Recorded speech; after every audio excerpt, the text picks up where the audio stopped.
All Indiana Politics is your premier source for Indiana politics, focusing on issues that matter to you. I still want us to be the best in the Midwest. We can't afford another lockdown. Give the citizens of this country the relief they need. Education in the state of Indiana remains priority number one. In-depth, nonpartisan coverage. We don't know exactly where the economy will be in January. People are worried with good reason. Exclusive interviews with Indiana's political leaders. We have the resources here in the state of Indiana to care for those who are in need. Expert analysis on critical legislation. We need to reform those laws. This recovery is going to take some time. We've got to anticipate that there'll be a budget shortfall. From Wish TV, this is All Indiana Politics Podcast on the All Indiana Podcast Network. Good morning. Welcome to another edition of All Indiana Politics on this Sunday. We start again this week with the race for Indiana's Secretary of State. Over the past few weeks, we've talked with Republican candidate Diego Morales and Democrat Destiny Wells. There is a third name on the ballot, Libertarian Jeff Maurer. Here's our Garrett Berquist with him. Jeff, why are you running for Secretary of State? Good morning, Garrett. I'm running for Secretary of State because I want your voice to be counted. I want you to have a receipt for your vote so that you can point to it and track it just like a package and see that it was received, counted, and then audited. I want the same for me, and I want that for you. So building off of that, do you believe that all of the counties in Indiana should go to a hand-marked paper ballot as most states do? I believe all counties should have a paper backup of some form or another. Currently, we have a VVPAT machine, which basically prints a copy of the vote for the county to keep. But I want you, as the voter, to have your own printed copy that you can take home with you and go online, look it up, and track your vote that way.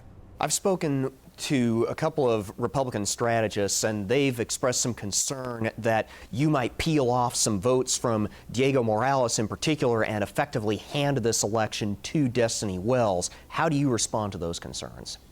The only wasted vote, as a Hoosier, as my neighbor, the only time you waste your vote is when you keep voting for the problems that you don't like. So if you're sick and tired of the brokenness of our system, of a political system that's dysfunctional and supermajority, and the only time you're going to waste that vote is if you keep voting for more of it. Although we certainly will hear from voters who say, well, I would like to vote for a third-party candidate because I share those concerns, but I'm worried that all I'm going to end up doing is putting the other party in power. I'm just wasting my vote. There's no such thing as a wasted vote if you vote for what you want. What do you believe sets you apart from the other candidates in this race? We've got the two major parties, but we also have several write-in candidates as well. That's right. So the thing that we like to see is lots of options. I want more options for you on your ballot. And part of that is having a libertarian option, but also to encourage other parties and even single issue parties. And part of that longer term is to work with the General Assembly to reform our campaign finance laws and to make it easier and more accessible for other parties to get access to the ballot. And so right now, one of the most important things that we can do is to rebalance the center of politics. We have a two-party system that has, with a supermajority single-party government, and that's like being on a two-legged stool. And the Libertarian Party, through this ballot access race, has the opportunity to become a third leg of a stool here in Indiana and recenter power. So the benefit of that is that all parties will be more responsive to you, the voter, so that way when you call, when you have a concern, when you send an email, you're more likely to get a response, because when government fears the people, there is liberty. You mentioned, you called this ballot access race. Of course, with the Secretary of State's race, this will determine if the Libertarian Party remains on the ballot in future elections. Does that up the ante, in your opinion? Does that put additional pressure on you as a candidate? There's always pressure for the ballot access race. So this is all written into state law. It's true for all parties in Indiana. The two major parties, the Democrats and Republicans, write these laws into law by themselves. And so they have one set of rules for them, and they have a different set of rules for all other parties. And the threshold for gaining ballot access is harder for other parties. But at the same time, the rules are the same for anyone seeking access to ballot access. So right now, under law, at 2% or more, that party's candidates get access to the general election. At 10% or more, that party's candidates get access not only to the general election, but also to the primary election. And as Libertarians, we've held general election access consistently since 1994, and we are on track to get 10% or better, and that will gain us access to the primary elections for the first time. The Democrat in this race, Destiny Wells, has accused the Republican Diego Morales of being a 2020 election denier. Morales has denied this. What do you think? Is Diego Morales an election denier? I like to look at the facts, and Diego Morales was interviewed willingly by Steve Bannon back in January of 2022. The video is online, and if you can't find it on Rumble on your own or through Google, then please send a message to my campaign at info@moreforIndiana.com, and I'll be happy to send you a link. But in his own words, in this video recording interview with Steve Bannon, Diego Morales says he is a MAGA candidate, he is the America First candidate, and those two things in common understanding means that he pledges allegiance to one person and not to a process of election integrity. What do you make of the controversy over Morales' service record in particular? You, Wells, and Morales have all released your military service records in connection with this. Correct. National service is a matter of honor. It's a matter of pride for nearly the 1% of Americans who do participate and do serve in our military. And so when there are questions about that record, it's incumbent upon anyone to come forward and share and document. And so when somebody tries very hard to hide his or her record, it doesn't speak well for why they're doing that. One other question. Wells, for example, has said that the state has a very serious turnout problem. If you are elected, what would you try to do to increase voter turnout? Voter turnout is about voter trust. And voter trust is also about options on the menu. If you go to a restaurant with only one item on the menu and it's nothing you want to eat, would you go to that restaurant? The answer is probably not. So what will turn out voters is to give them more options on their ballot and to give them greater trust in their elections process. And I'm working on all of those things by having receipts and audits, so that way we all have greater trust in the process, but also to give greater ballot access not only to Libertarians but to all parties through reformation of the process, and to make it easier for more parties and more candidates to get access to the ballot that will give voters more options. Our community is not as simple as left and right, blue or red. We are a tapestry of people and many different issues and concerns. Let's get more candidates and causes on your ballot so that you have more choices. Is there anything else you'd like to add? Audits. Audits are critical to our election process. Right now, we have one organization, VSTOP, the Voting Systems Technical Oversight Program, that is auditing itself. In grade school, we would look back after a test and pass our test to the student next to us. Somebody else has to grade us. If we grade ourselves, we are subject to bad incentives. So here we have one organization that is in charge of auditing itself. What I'm calling for is an independent audit, and to do so for all 92 counties, not just 5 or 10 in this cycle, but for all 92 counties, and to do that before the elections are certified. Jeff Maurer, thank you for joining us. Garrett, pleasure. And you can find all of our Secretary of State's interviews by looking for the All Indiana Politics section on our website, wishtv.com. All right, coming up, Indiana's best political team joins us to talk the Secretary of State's race and potential bombshell allegations that have surfaced.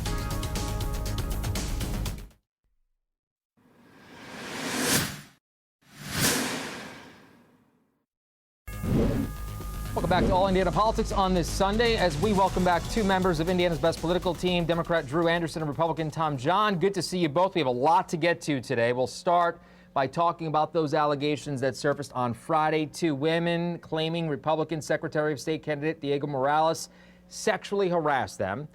Before we get to you, fellas, I want to show you part of the statement here, okay? So the claims he says being made against me are false, and I unequivocally deny all of them. The women, who will not reveal their identity, cannot corroborate their stories. They have neither documentation nor sources to substantiate their defaming comments. He goes on to say the falsities stem from 15 years ago and were not brought forward until now, being 39 days out from an election. The timing clearly politically motivated. That is what Diego Morales is saying about this. Drew, I'll go to you first on this one, sir. Mm-hmm. Well, I think at the end of the day, my heart is out for those women who experienced those horrible events, because so many women across the country, including Indiana, have been put in that situation, and not just women, also men. And I think, if anything, it's a shame that these allegations were published in a gossip column and not actually treated with the severity and the seriousness that it deserves. And when it comes to the Diego statement, and when it comes to the whole situation itself, let's learn more. Let's hear more from these women. Let's hope that they are brave enough to come forward and to share their story more and to share their names. And then let's also look at what this means for this race, because this isn't the first time Diego has been in a scandal. And in fact, he's been in one pretty consistently since June. Tom, your reaction? Well, the allegations are extraordinarily troubling. And I think there should be some looking into it and the question too. Obviously, that's what we run into in all these Me Too cases, and that's the troubling thing with them, is you're years later, and who is the authority that's able to do it? But I think it's incumbent upon the Republicans to determine what's going on, and incumbent upon our voters to decide how they feel about it. To Drew's point, does it hurt the credibility that it was part of a gossip sheet?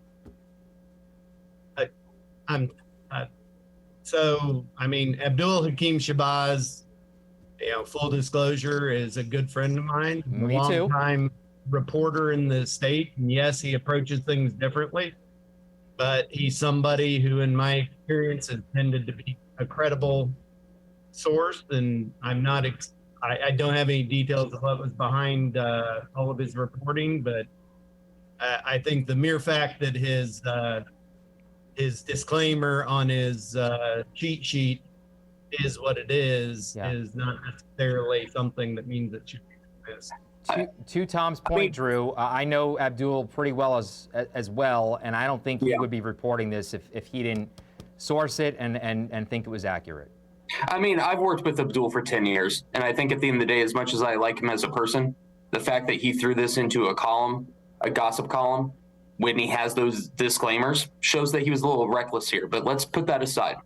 Let's actually look at who these allegations are against. And it's against someone that uses campaign money to buy new cars for himself, who literally misleads people on his own biography, and at the end of the day, has an extremist agenda that's going to hurt voters and their access to the polls. So, this is who it's about. And let's let these allegations play out, and let media like Wish TV fact check it and corroborate them if it happens. But these allegations are about someone who literally has a long history of fudging the facts, fudging the truth, and fudging who he is. And that should be alarming to any Hoosier voter. Tom, react to those allegations about Diego Morales' past, aside from these allegations. Well, many of these, they are what they are. I've seen them reported. I don't have any particular insight to them, so it's difficult to comment one way or the other. At the end of the day, like so many things in politics and life, it needs a full vetting, and then the authority, which in this case is the voters, the final authority, will have to make the decision. Okay, well, we're about 40 days out now, gentlemen, so we'll see what happens, right? And maybe more to come here. Thank you very much. We'll stay with us. We'll talk with you guys about other topics coming up here after the break on All Indiana Politics.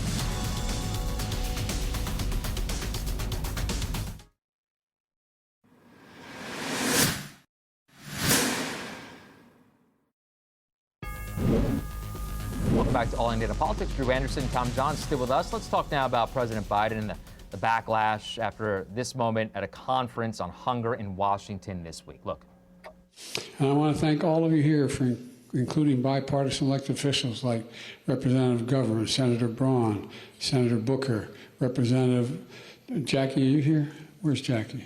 I didn't think she was. The president apparently tried to welcome Indiana Congresswoman Jackie Walorski at an event. Of course, Walorski died in a car crash nearly 6 weeks ago. Tom, I know Republicans, including the state GOP chairman Kyle Hupfer, jumped all over the gaffe. Is that justified? Well, I think it did. It calls into question if you aren't aware of a situation such as somebody's passing who you're attempting to honor.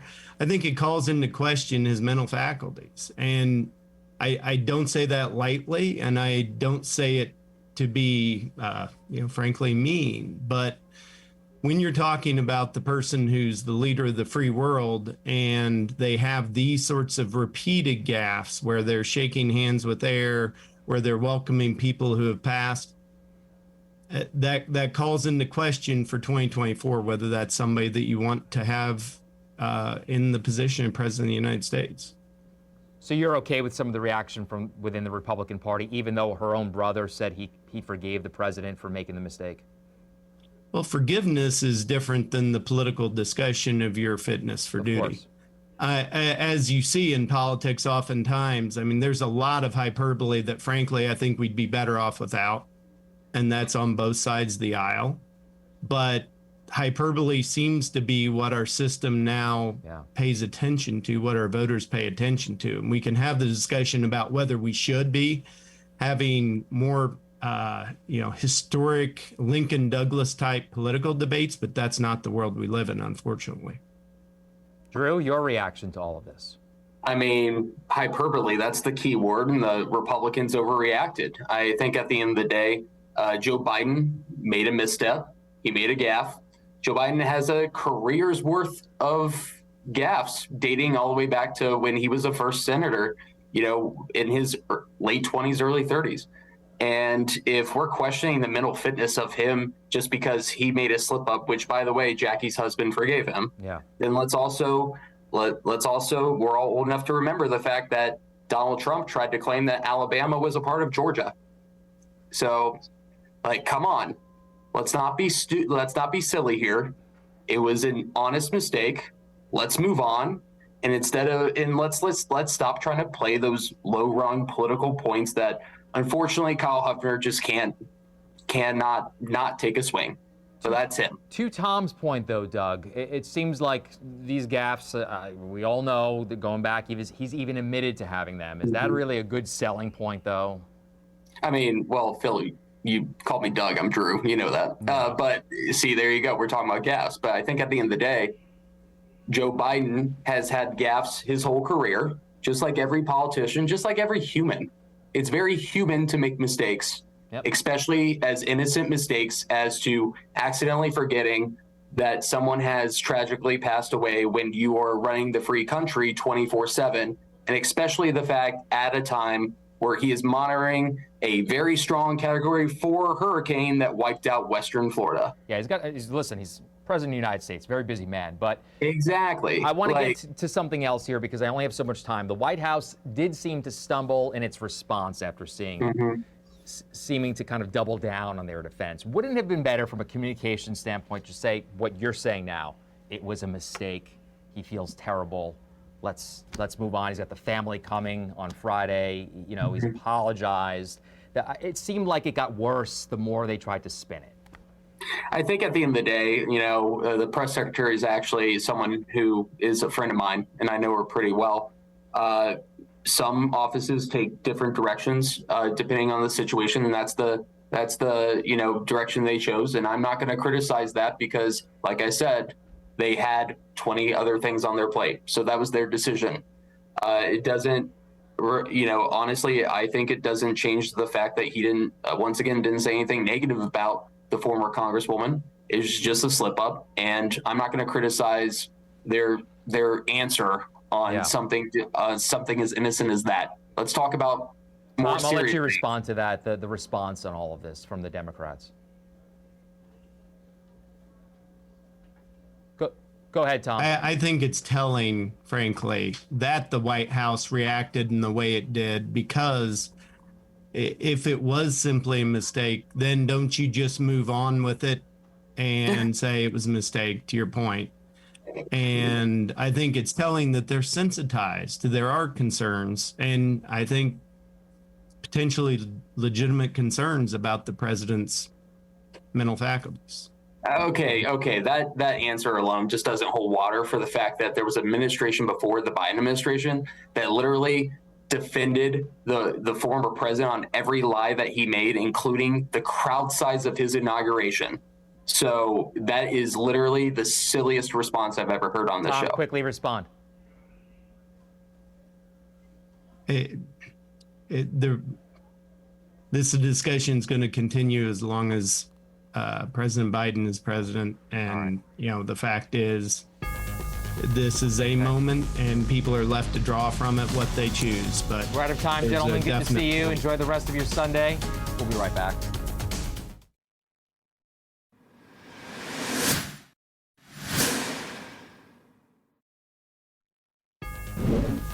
Thank you for joining us for All Indiana Politics this week. We'll see you back here next weekend at 9:30 on Sunday. Have a great rest of your week.